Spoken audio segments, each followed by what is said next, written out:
Hello friends, કેમ છો બધા? મજામાં છો ને? હું છું પ્રિયંકા રાણા. આજનો આપણો બાળકો માટેનો ટોપિક છે બાળકોને એડકી વધારે પડતી આવે. આપણે વાત કરીએ છીએ નવજાત બાળકની.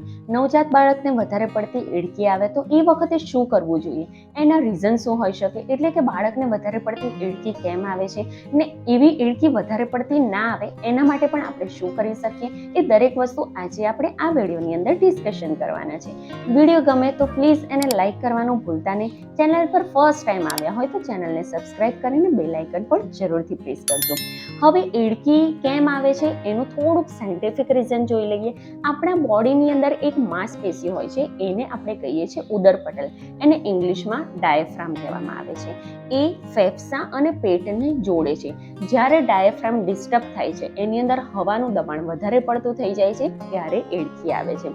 હવે નવજાત બાળકને એડકી આવવાના કારણો શું હોઈ શકે ને એવું ના થાય એના માટે શું કરીએ એ વન બાય વન જોઈએ.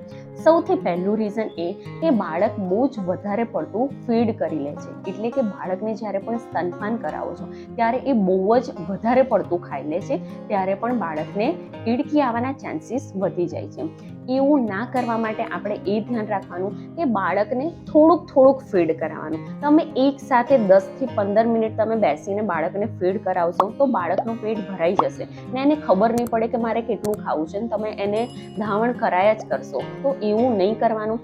તમે જે કલાકે કે બે કલાકે ફીડિંગ કરાવતા હોય એના કરતાં એનો ટાઈમ ગેપ ઓછો કરી દેવાનો ને બાળકને થોડુંક ફીડિંગ કરાવવાનું.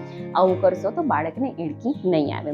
બીજું, બાળક જ્યારે બહુ જ ઉતાવળમાં દૂધ પીવા માટે જાય છે ત્યારે એના મોઢાની અંદર દૂધની સાથે હવા પણ જતી જાય છે, તો એના કારણે પણ બાળકને એડકી આવી શકે છે. હવે આવું ના થાય એના માટે પણ મેં તમને પહેલાં કીધું કે બાળકને થોડાક સમયના અંતરે જમાડો તો બાળકને કોઈ પણ ગેસને રિલેટેડ કે પેટને રિલેટેડ કોઈ પણ પ્રોબ્લેમ નહીં થાય.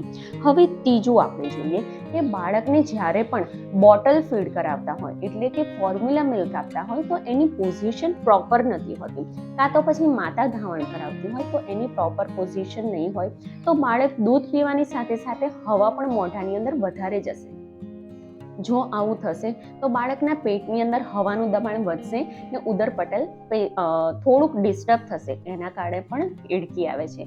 તો આવું ના થાય એના માટે બાળકને જ્યારે પણ પોઝિશન થોડીક ઉપરની સાઈડે રાખીને તમે આવી રીતે ફીડ કરાવશો તો બાળકને મોઢાની અંદર દૂધની સાથે હવાનું દબાણ ઓછું જશે, તો આવી રીતે એડકી આવવાના ચાન્સીસ ઓછા થઈ જશે. હવે બાળકને એડકી આવે એ સમયે શું કરવું?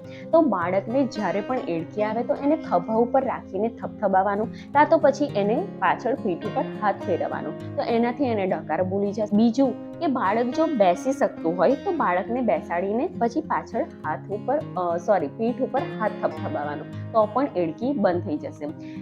નોર્મલી આના માટે કોઈ પણ દવાની જરૂર નથી પડતી, પરંતુ હા, એક્સ્ટ્રીમલી કેસ તમને એવું લાગે કે બાળકને કલાક થઈ ગયો છે, 2 કલાક થઈ ગયો છે, હજી સુધી એડકી બંધ જ નથી થઈ, ડૉક્ટરનો સંપર્ક જરૂરથી લેવાનો.